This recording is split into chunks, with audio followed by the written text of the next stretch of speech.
Hello, everyone. Thank you so much for joining our Ask a Biller series today.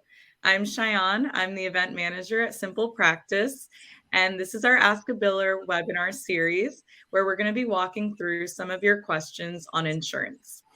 Before we get started, there are just a couple things that I want to mention. First off, we will be hosting many more webinars with Barbara, so keep an eye out for those. We have our next one coming up in September that we'll share a link to at the end of this.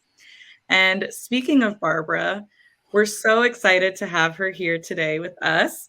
She's hosted the series for a couple years with us, and I know everyone needs her knowledge and wisdom now and always because Barbara is just so great, and just having the ability to answer those questions live is so amazing. And now I'll just do a quick overview of the agenda. So we're going to start with a quick introduction of Barbara for those of you who don't know her. And then we're going to go through the pre-submitted questions for about 45 minutes. Those are questions that folks submitted on the registration page. But if you haven't submitted yet, no worries, you still have time. Just feel free to navigate to the Q&A section in the middle. It's right next to the chat. You can submit your question there. And that's where we'll do the live Q&A at the very end with the last 10 minutes.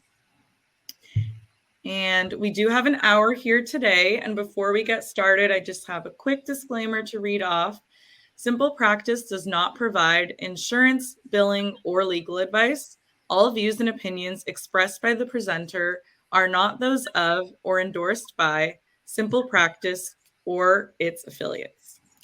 If you're experiencing any technical issues, feel free to write those in the chat box. That's going to be to the right of this, and we can help you out. This webinar will be recorded and will be sent out to you via email tomorrow. We also post all of our webinars on our Ask a Biller series page along with our YouTube, and we'll be sure to share links of all of those. I'll let Barbara introduce herself in just a moment, but before I do, as a reminder, if you are a SimplePractice customer and have any questions related to billing or insurance within your SimplePractice account specifically, I recommend visiting support.simplepractice.com. From there, you can view our entire library of resources and contact customer support directly. And now I'll hand it over to Barbara. Thanks so much. And thank you guys all for being here. For those of you who don't know who I am a private practice coach, and I'm the author of Navigating the Insurance Maze, the therapist's complete guide to working with insurance and whether you should, which is now in its 9th edition. I have been out there working like you folks for the last 32 years, going on 33 years, and just recently actually closed my therapy practice in order to do full-time trainings and consultations. And I do those on topics like insurance, documentation, practice building, and even clinical consultation. So all that stuff that you never learned in grad school, but mostly about you, the professional side of your practice that has to do with business. That's the stuff we really didn't learn in grad school. So my goal is to help therapists feel as confident about the business side of your practice as you do about the therapy that you do. So please feel free to contact me afterwards. There's so many people attending today. We're not going to be able to answer all your questions. You're welcome to contact me afterwards, and I'll see what I can do to assist if your questions don't get answered. All right, so let's dive into the pre-submitted questions. What are some of the pros and cons of joining insurance plans? Well, let's start with the cons because those are easier to identify, right? We hear a lot of bad stuff out there about joining insurance plan and what that means. It means giving up your soul. It means financial ruin. It means compromising your very identity as a therapist. But let's kind of try to be more factual. Some of the cons is that there's a lower reimbursement rate. You're not going to be able to set whatever price you want for a client coming in. You're going to have agreed with the insurance plan on a certain reimbursement rate that's typically lower than your regular fee, sometimes very much lower. So we'll talk more about that. You're going to be spending more time outside of the session on doing kind of administrative things that you are not going to get paid for. So like claims filing and checking on coverage and that type of thing. You may be spending a little more time on the phone, again, checking coverage, following up on a problem claim, possibly having treatment reviewed, which we hopefully will talk a little bit more.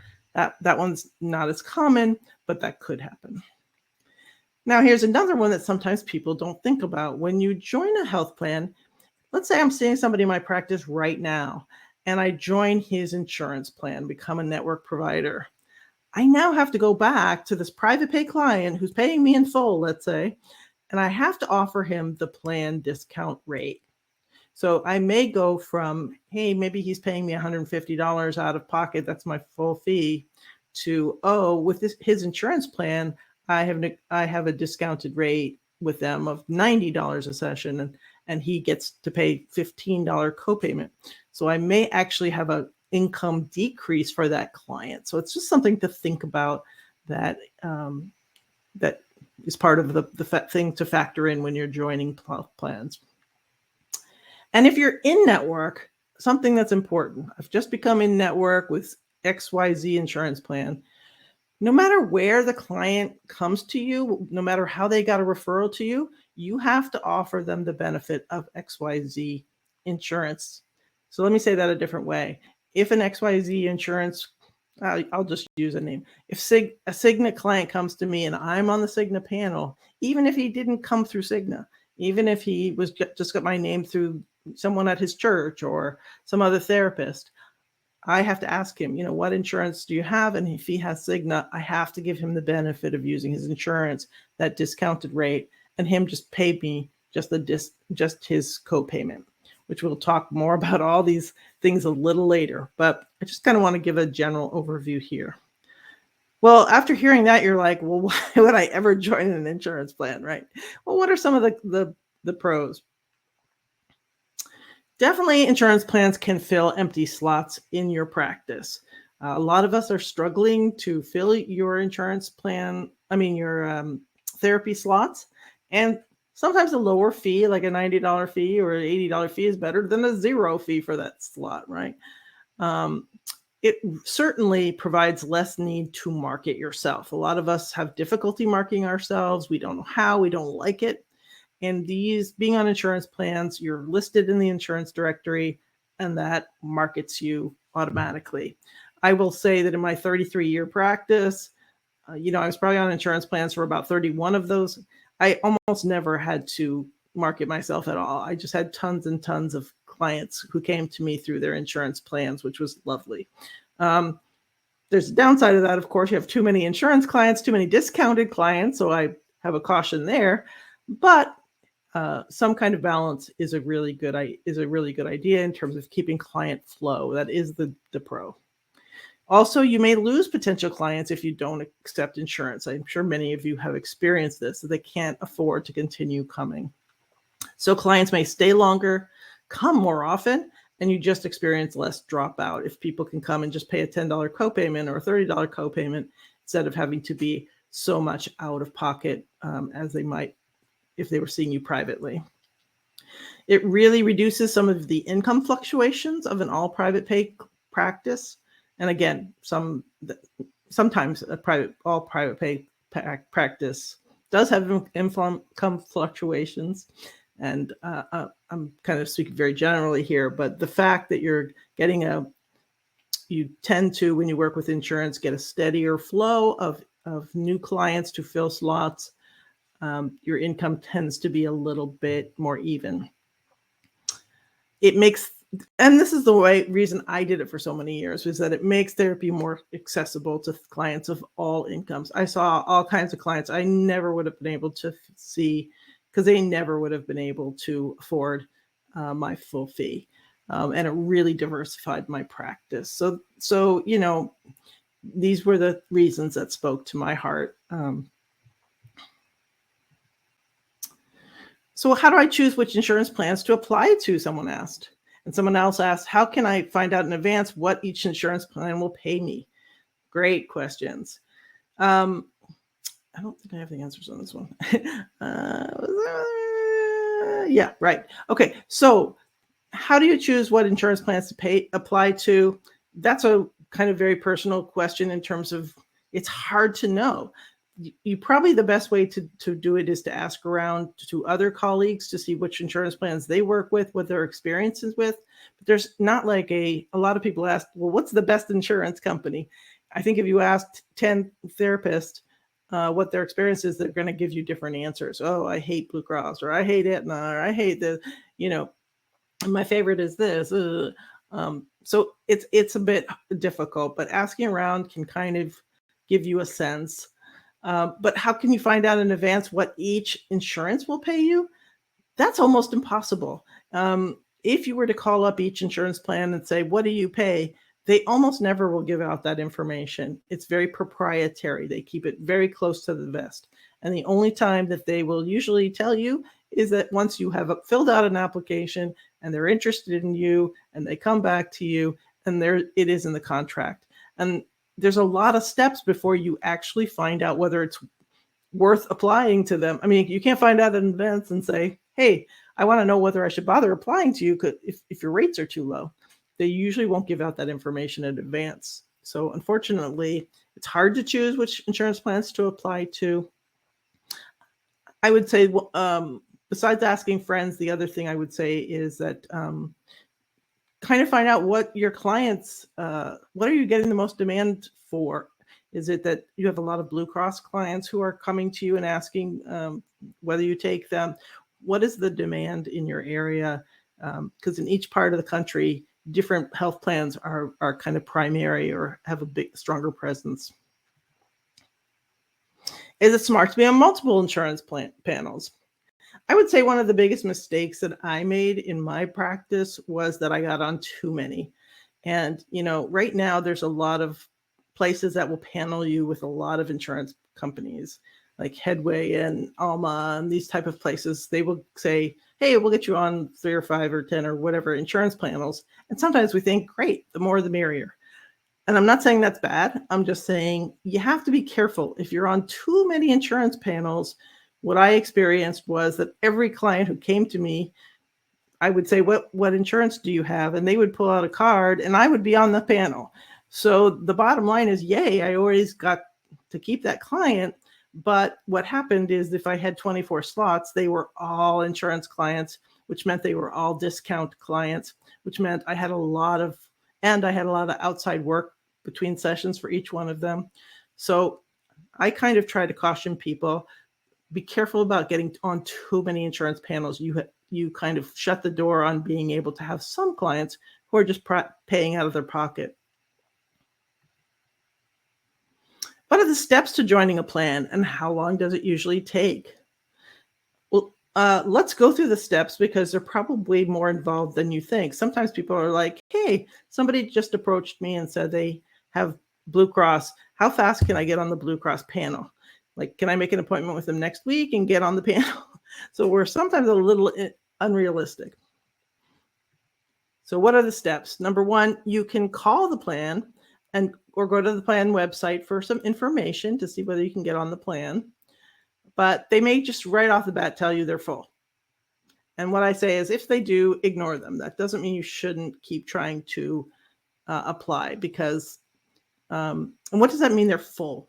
It's basically like many insurance plans try to keep their panels of providers limited. They don't want to take everyone who wants to apply. That each person takes them time to research their background and put it in the database. And so each person represents an outlay of cash for them, and they don't want to do that. So they keep their panels as small as they can. And so when they get new applications, they often say no. Why do I say then ignore them? Because sometimes you can make a case for yourself about why you should be added because you have a specialty or a language or something that they actually need on the panel. So don't be turned away really quickly. And sometimes you just apply in a different way and they will allow you. Kind of depends who you reached. So what I do recommend is that you send a letter of interest and your resume by snail mail. I know, old-fashioned, or email if you can find an email address at the insurance plan. Now, if you're in California, I do have a list of mailing labels of 60 California health plans and EAP plans, which we'll talk more about. Now, I have a link for that on our landing page. What's a landing page? I'm going to talk about a lot of resources today. And for those of you who are familiar with me, instead of giving you a ton of different links all through today, I'm just going to give you one page, and I'm going to put all the links on that page, which I call the landing page. So I've created a special page, a special website at theinsurancemaze.com, and then /SP for SimplePractice join. You're going to need to enter your email address, and then you'll be taken to the page with all the links I'm going to mention today that are on the landing page. And there's all kinds of cool stuff on that page, freebies, all kinds of stuff we'll be talking about.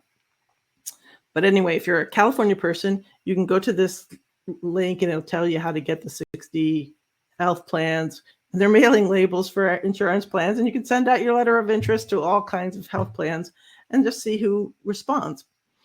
If you're somewhere other than California, again, ask your colleagues what are the insurance plans they belong to, what are the contact information, or you can usually go to your state Department of Insurance website, get a list of all the health plans that operate in the state and their addresses, and you could send a letter of interest and tell them you're interested in applying. Okay, so let's say the plan is interested. They get your letter of interest and they're interested. They send you an application. What happens next? You hopefully return the application and you fill out everything. Anything you leave out sometimes will delay it. If they're still interested after they read your application and they check your background and they make sure that you actually graduated from that college that you said you did, so they do a little bit of vetting there, then they're going to send you a contract. Then you're going to sign the contract and you're going to return it to them.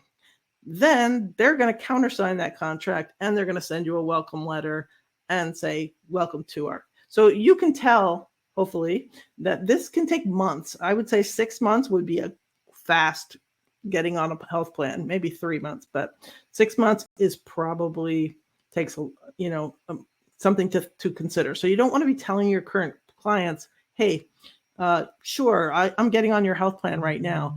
That's not something you should even mention to your clients because it could take so long that you don't want to lead them on. And there could be problems along the way with your application. So I wouldn't take anyone thinking that you're on the way to getting on their panel.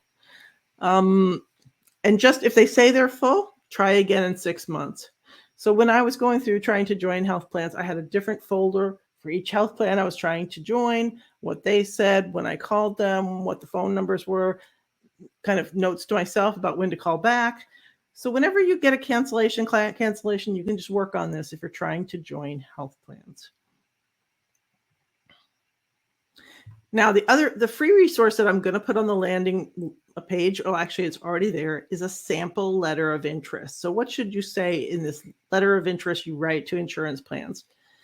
And it basically talks about how to kind of sell yourself, like, hey, insurance plan, this is why you should let me on your panel, and this is why you really want me. You want to keep it short and sweet, but some things that you can highlight.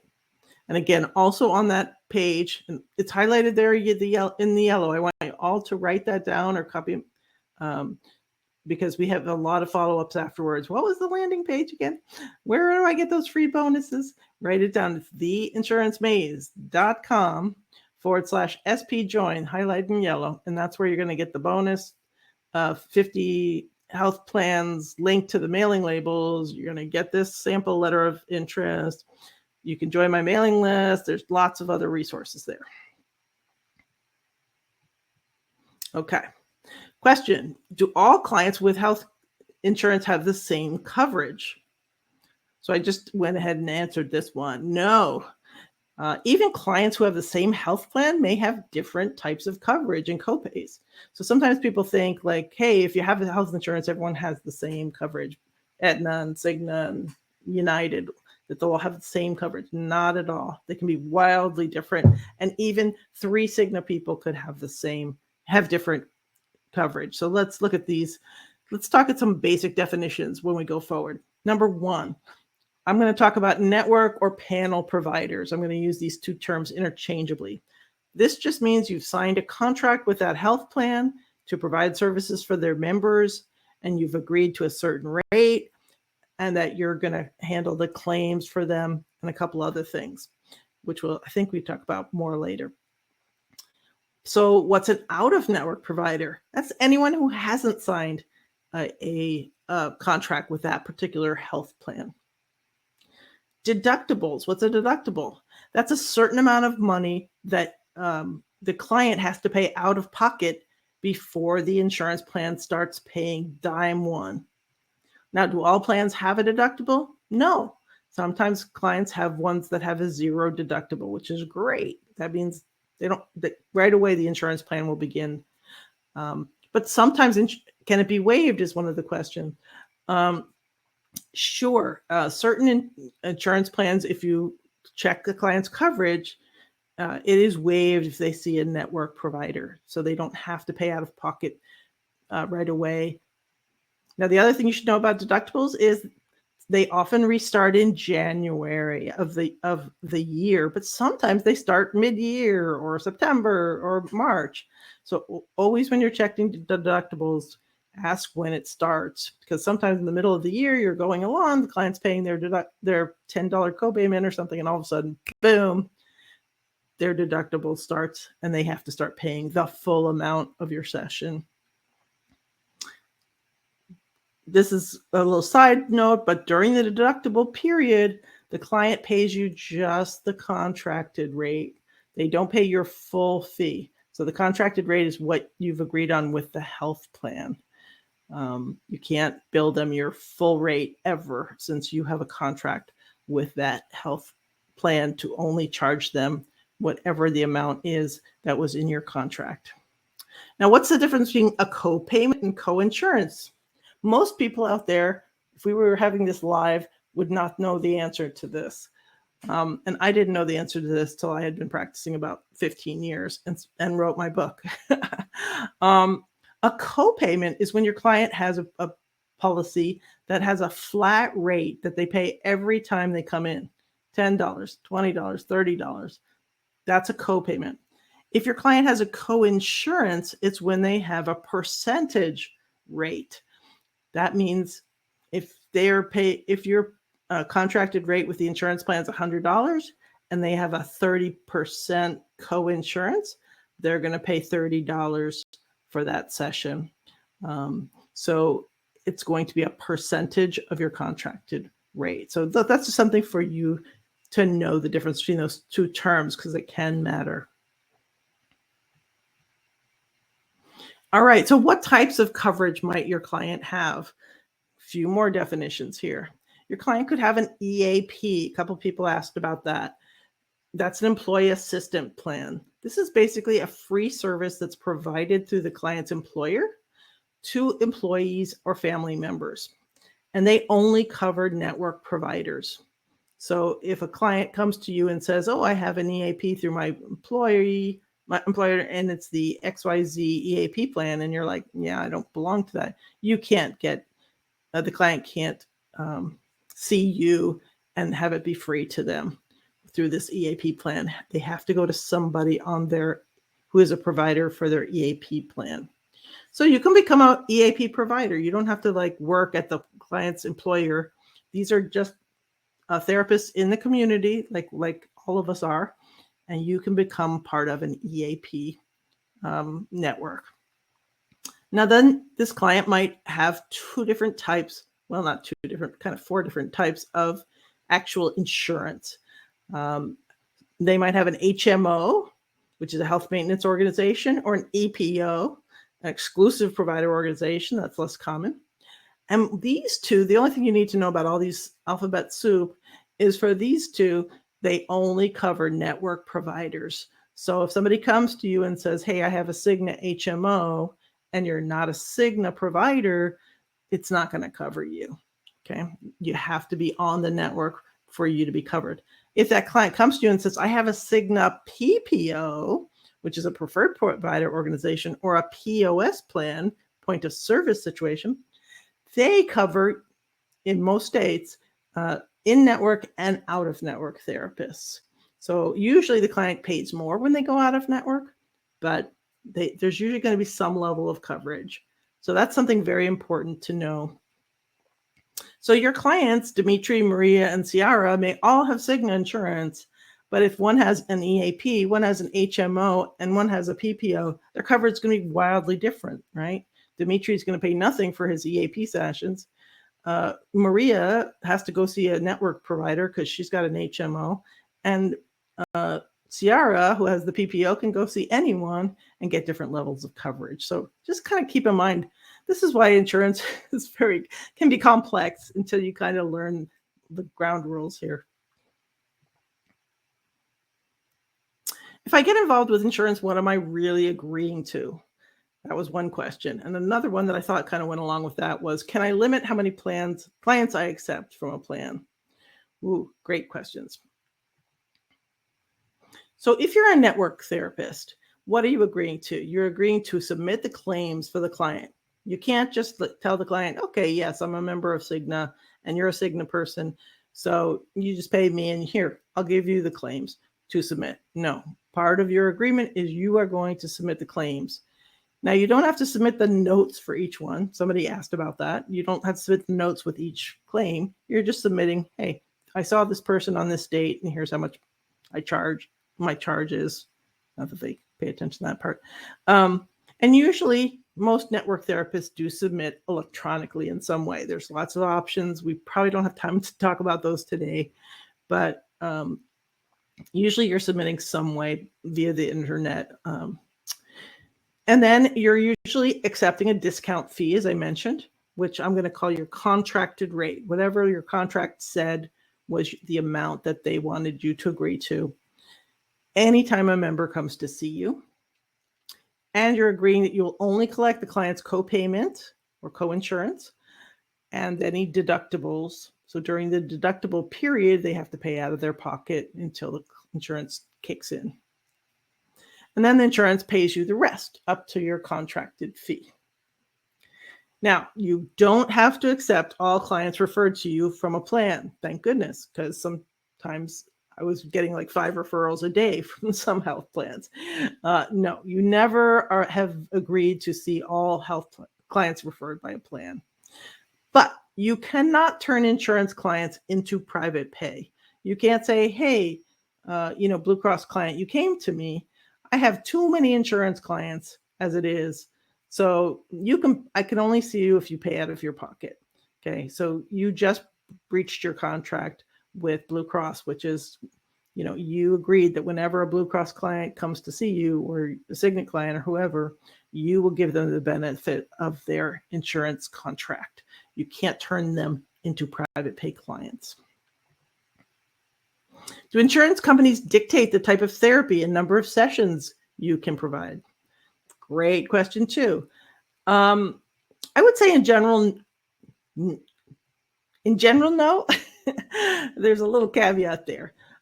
For the most part, the most important thing to an insurance plan is that the sessions be not personal growth. They need to be there needs to be a diagnosis, usually more than a Z code, which are those kind of old V codes in the old DSM, those kind of phase of life problems and parent-child problems. Usually insurance, you need to have something higher than that.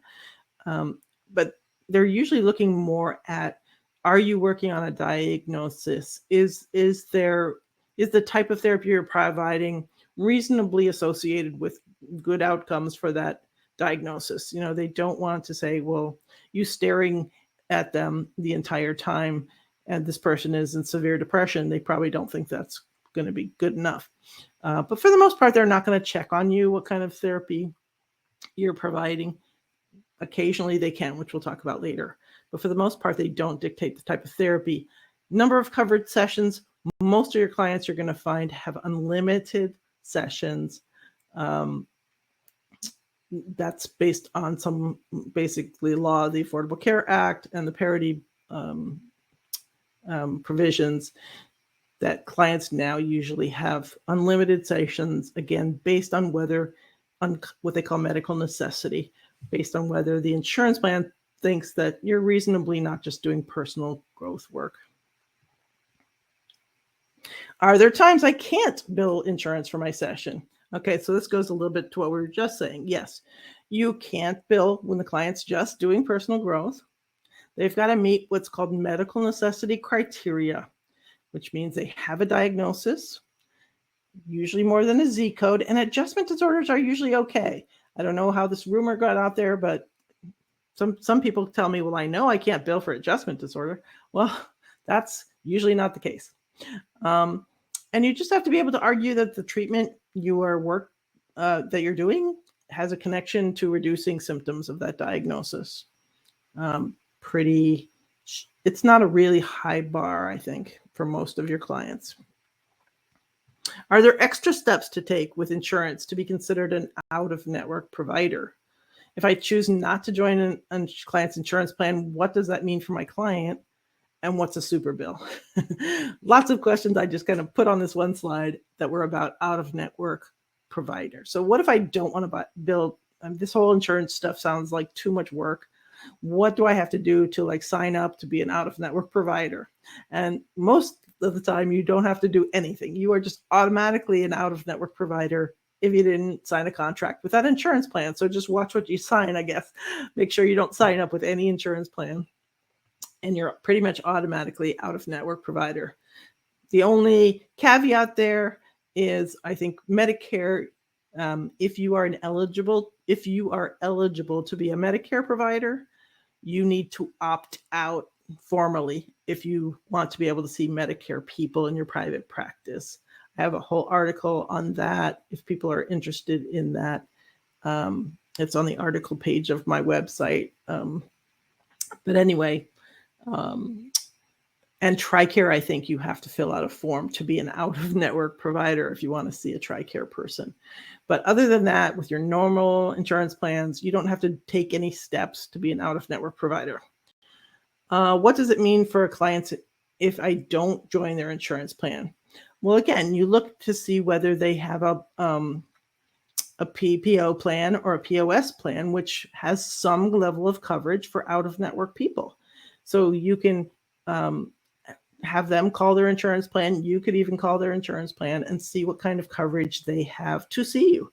They may be able to pay you in full, which is what I totally recommend.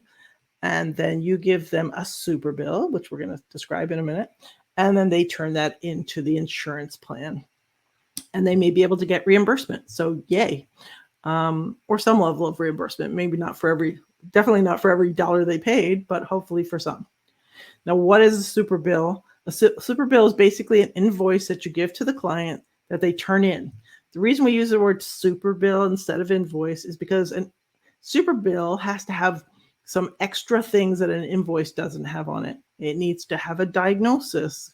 Again, you can only bill if you think that out-of-network client has a diagnosis more than a Z code, and they're doing more than personal growth work. There's actually a diagnosis there.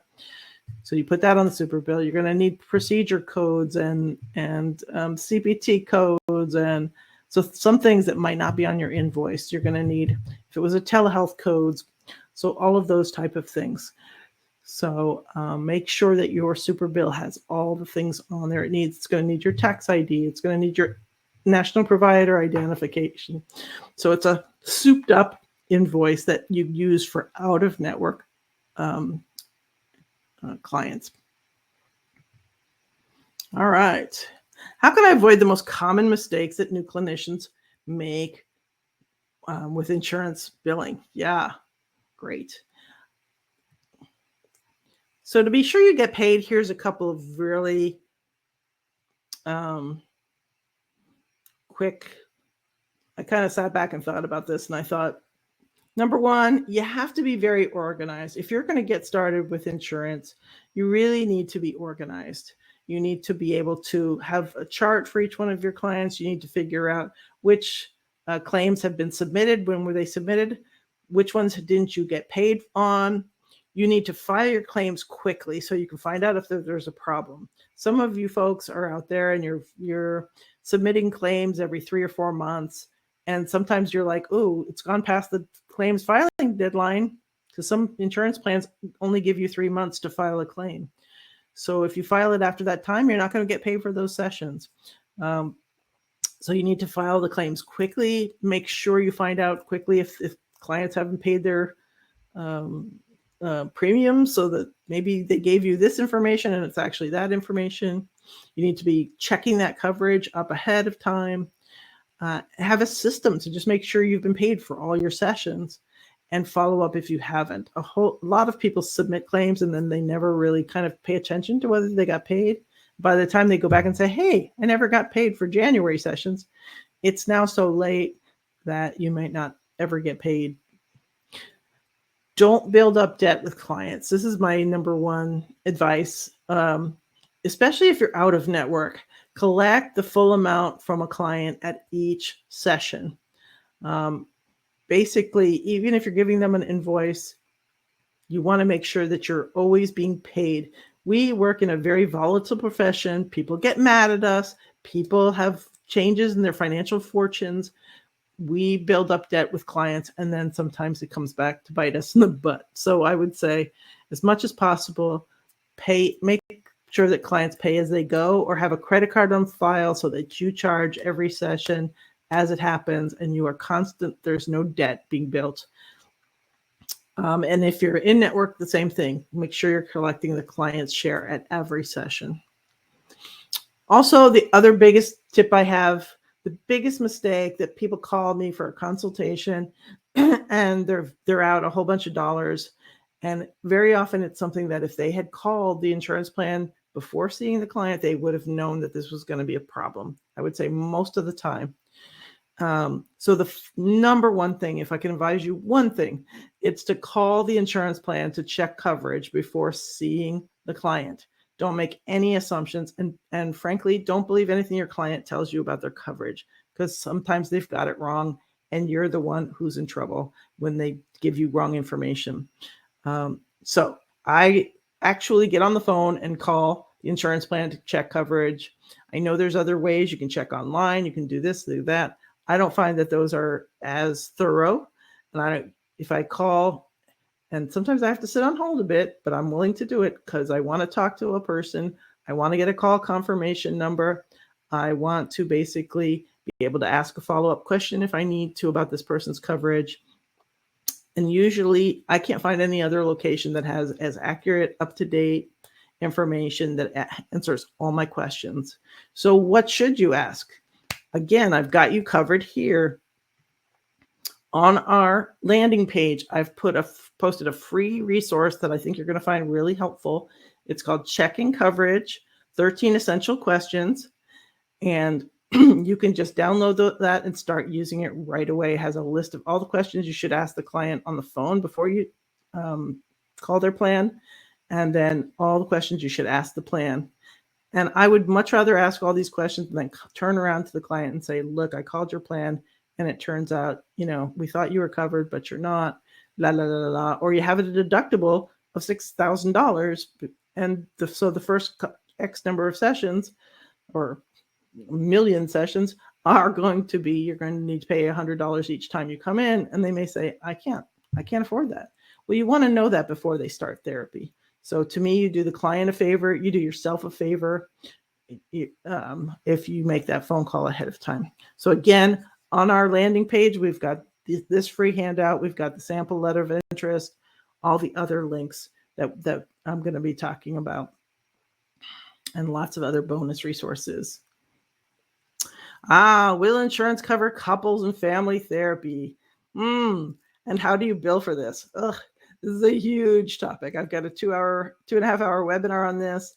I think we just did one for SimplePractice, or we definitely have done one for SimplePractice on this topic. But let me say a few. I could talk about this for hours and hours. So I'm just going to take a little tiny piece of it. I would say that billing for couples and family counseling is usually covered. Don't call the insurance plan and say, is couples and family counseling covered? They may say no when it actually is. What you need to have what they call an identified patient with a diagnosis in the room. And again, it needs to be usually more than a DSM-Z code. So we don't look at, when we're doing couples or family, we don't look at one of them as the identified patient. We don't like this. It doesn't feel good. It feels uncomfortable. But I guess the way that I have reframed it in my mind is just basically, hey, insurance is saying, is there someone, are you doing personal growth with these two people? Or is there someone here who we can say has a medical diagnosis so that we'll cover it? So it's just, hey, does it meet this bottom level of someone who's a covered member, has a diagnosis, and that your couples counseling is reasonably treating that? Usually, when I see couples, somebody in that room has anxiety or depression or an adjustment disorder or both of them. It's fairly easy, I feel like, to meet that criteria. Certainly, occasionally I don't, and then I don't bill insurance. But someone in the room, typically, I feel comfortable saying, yes, this couple has an adjustment disorder. Maybe they had a new baby, they're having difficulty adjusting to it, whatever. And that I have to also believe that my treatment must in part alleviate the symptoms. So yes, is my treatment treating this adjustment disorder? Can I make that case? Yes, I think I can. So if if this is medically necessary treatment for a diagnosis, I think you're fine. And most insurance plans, almost everyone I know of, there's a couple out there that don't, but for the most part, it is covered. Now, a couple things I would say is that you want your documentation, your progress notes, and maybe your treatment plan a bit skewed toward the IP. You always want to be checking in on if you've given the client an anxiety disorder. You may want to, in each progress note, say, client's anxiety was a bit worse this week or a bit better this week. Let's throw a couple of those, but it doesn't mean the other person has to be invisible in your progress notes. And you're going to submit a claim form under the identified patient's name. Just basically, it has to be under somebody's name. And you're just going to use the couples and family therapy code, the CPT code, and tell them, hey, there was a couples and family session 90847 under this person's name. They don't need to have both people's names. Now, we did, as I said, SimplePractice, we did an Ask a Biller webinar on this topic. And you can find that at simplepractice.com/Ask a Biller series. I've put the link there. You can see all of our past webinars there, I hope. And then I have a more in-depth 2.5-hour pre-recorded course also on my website. So there's a couple other resources if you do a lot of couples work and you really want to understand better about how insurance works with or sees couples therapy. If I join an insurance plan, can my treatment be reviewed by that plan? Ooh, big question. Can my notes be requested? Someone else asked. And what if I don't join the plan and I just give super bills? Can my notes be requested if that's the case? So 3 great questions. Thank you so much for this. This is an area where we have a lot of anxiety about, right? Audits are probably our biggest fears.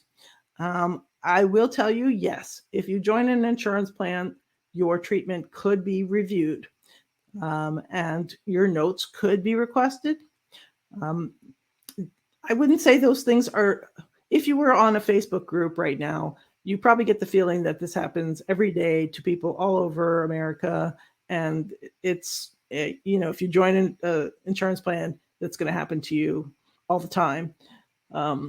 Unfortunately, these groups make things seem much more not as rare as they actually are. People are also running around saying that I got an audit. And actually the things they got were not audits. They just don't know what else to call them. So I guess what I want to say is, yes, the bottom line is an insurance plan could call you up if you're an and say, hey, we see you're treating one of our people. We'd like to discuss your treatment. I think we freak out sometimes when this happens. And, if that happens to you, contact me. I have a list of questions. I'll take you through a little mock preparation. You can prepare your, open book prepare.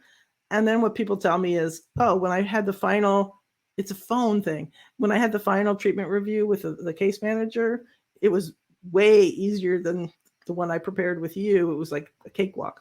So most people, it's really not a big deal. You talk to another clinician about your case, and for the most part, they say, okay, thank you, and go away. If you prepare in a certain way. So I don't think those need to be so worrisome. Can your notes be requested? Sure. But I would say there's a small number of health plans that are doing that kind of thing where they request your notes. So, you could try to stay away from those health plans. The ones that are requesting notes most often, I would say, are United, Optum, that's one company, United Healthcare, United Behavioral Health, Optum, that's all one company, and Medicare tend to be the ones that are asking for notes the most often. That doesn't mean other ones can't, but they could. Now, what if you don't join the health plan and just give super bills? Can your notes be requested? Could you have to have your treatment review? Yes, actually. We don't realize this. I get surprises, get surprise phone calls from people all over the country telling me, wait a minute, I never joined a health plan. Why are they calling me? As soon as your client turns in a super bill to the insurance plan and says, hey, insurance plan, I want to be reimbursed for my out-of-network care, insurance plan could, but it's very rare for out-of-network therapists to be contacted for either for notes or for a clinical review. But if you're seeing a client 3 times a week, or you're doing some kind of unusual level of care, sometimes they will check into it and say, hey, we're not sure we want to pay for 2 or 3 times a week. We want to kind of see what's going on. And again, if they do review you, that's something you can discuss with your clients, whether you want to, the client wants to release notes or be reviewed or whatever. Well, insurance companies reimburse for sessions provided by a pre-licensed person. I'm glad we got to this slide, who's being supervised. And if so, which plans will do this? We got a number of questions about this, so I threw it on here. This is a tricky one because it really depends what state you're in. It depends on the licensing, and some plans don't do it at all. They will not cover pre-licensed persons. The ones that do sometimes cover pre-licensed persons, and the ones that I hear most likely to would be Cigna and Aetna, I think. You need to be 100% sure that you have checked into the health plan's requirements for what's sometimes called incident to billing, or for this type of situation. You need to follow all their rules. Sometimes people are like, hey, I'm just going to bill it under my supervisor's name and, make it look like the supervisor did the counseling, which sometimes the health plan will tell you that's the way to do it. But there may be other policies, like that the supervisor has to meet with the client first, or the supervisor has to look over your notes and sign them off within 24 hours, or the supervisor has to meet with the clients 4 times a year just to make sure of their progress. So they may have rules, and if you are audited and you haven't followed these procedures, they may ask for all the money back. I've seen it happen. The other thing is that when you do incident to billing, you are more likely to be audited sometimes because of the high number of claims that are being filed under a supervisor's name for the same date of service, or just because they see it's going on and they want to make sure that there isn't fraud going on. So it is something to just be aware of. Make sure you're squeaky clean and following any procedures that the health plan has for how to do that. All right, maybe we'll take one more. And then, when I'm joining a plan, can I ask for more money than they're offering? And can I ask for a raise later? Basically, it's hard to ask for a raise going into when you're a new person. But sometimes you can if you speak multiple languages or you have something very unusual. But for the most part, it's easier to ask for a raise when you're a year or 2 with a health plan, and you can definitely ask for raises. It's our number one complaint is usually our reimbursement rates, yet many therapists have never asked for a raise. And, I know a lot of therapists, I coach therapists about asking for raises and have been able to help a lot of people. We have a whole SimplePractice just talk on asking for raises. So you might want to look that one up on the Ask a Biller slide. I am going to skip ahead because we have 10 more minutes. We're going to use that all for questions. Let me just see if there's anything else. So basically this one's like, hey, if you have questions about out-of-network provider, records requests, audits, notes, treatment plans, the first two things about records requests and audits, we have an out-of-network provider stuff. We go to the SimplePractice website at the Ask a Biller series. We have 2 great webinars on those. And then for any topics, including notes and treatment plans, we don't have an Ask a Biller on those. So you're welcome to go to my website at theinsuranceplan.com store, and I have pre-recorded courses on those. All right. And then if you have questions about telehealth coverage and billing, I have a webinar coming up, which is a 3-hour telehealth training required if you're a California BBS licensee. Even if you don't do telehealth. So I have that on the landing page, information about that if you need that. And then our next Ask a Biller is on that topic. Yay. So that information is here, and you can, September 7th, we're going to be answering all your questions about telehealth billing and coverage. And the link is there. And remember, you can register and get the recording if you can't be live. And there's all of our Ask a Biller videos. I think you want to take it from here, Cheyenne? Yeah, I can take it from here. So I pasted some of those links in the chat, and I'll be sure to post them again once we wrap up. But again, as a reminder, you can always ask or reference our Ask a Biller videos. That's going to be on simplepractice.com/askabiller series. And then right there. And then as another reminder, this webinar is recorded and will be emailed to you tomorrow. It's always emailed the day after. It'll also be available on our YouTube channel. That's simplepractice.com/YouTube. And it will also be available, like I mentioned, on that Ask a Biller page. As another reminder, sign up for Pollen. I'll paste that link, but we have a ton of resources, articles, resources, checklists, a bunch of webinars, things like that. So definitely go to simplepractice.com/Pollen. You can sign up for our Pollen Weekly there. And now quickly, let's dive into those live questions. Ruth is going to pop some up on the screen for us. I'm just going to fast forward this. Whoop, sorry. Whoop. Go ahead. I wanted to leave it on this final slide here. Okay. So our first question is from Sarah Chamberlain. Can you address how to leave an insurance panel appropriately / effectively and legally? Great question. Yeah. There's a lot of pieces to that. Number one, usually in your contract, you've agreed to give them whatever, 60 or 90 or sometimes 120 days notice. So you have to look at your contract or call up the insurance plan and say, hey, how many days notice do I have to give to resign? Then you typically have to formally send them a notice of resignation. You have to make sure they receive it.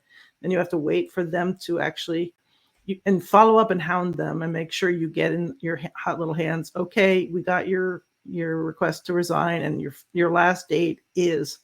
And so you have that as proof that they got it. Then the clinical side, you have to be talking to all your clients. As soon as you submit your resignation or right before it, I'd be talking to my clients because sometimes they'll reach out to your clients and say, hey, your therapist is resigning. You don't want that. You want you to be the one to tell them. And then that also appropriately gives them enough time to help them transition. Right now, it's very hard for clients to find therapists on their panel.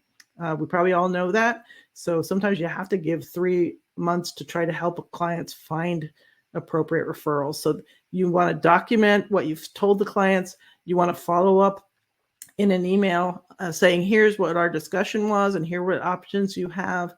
And here, I'm going to help you with a referral just in case, and help them just document all the things that you do to help the client make an appropriate ending or an appropriate transition, or you may continue to see them in your private practice.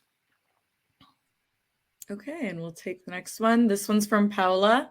As a provisionally licensed therapist and new private practice owner, do I need to work with a supervisor that is also credentialed with the insurances I will take? Oh, that's a great question. I think that's usually the case. And again, this is where I said you're going to need to check with the insurance plan in the state that you work. What are their requirements? I would say typically they will require the supervisor to also be credentialed, but you may find a plan that doesn't require that. But I would say the majority of insurance plans don't like to cover unlicensed or provisionally licensed folk, but sometimes you can find ones that do.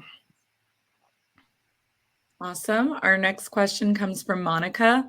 If I'm credentialed already through my current job, but am also opening a private practice, do I just contract with insurance or do I need to get credentialed with my private practice too?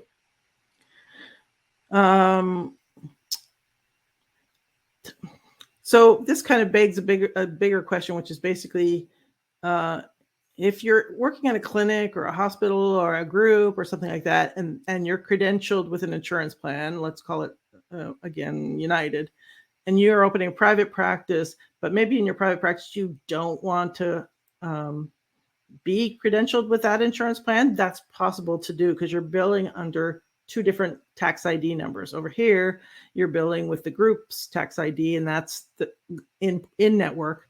And maybe over here, you're billing under your personal tax ID number, and that's might show up as out of network. So that's usually fine.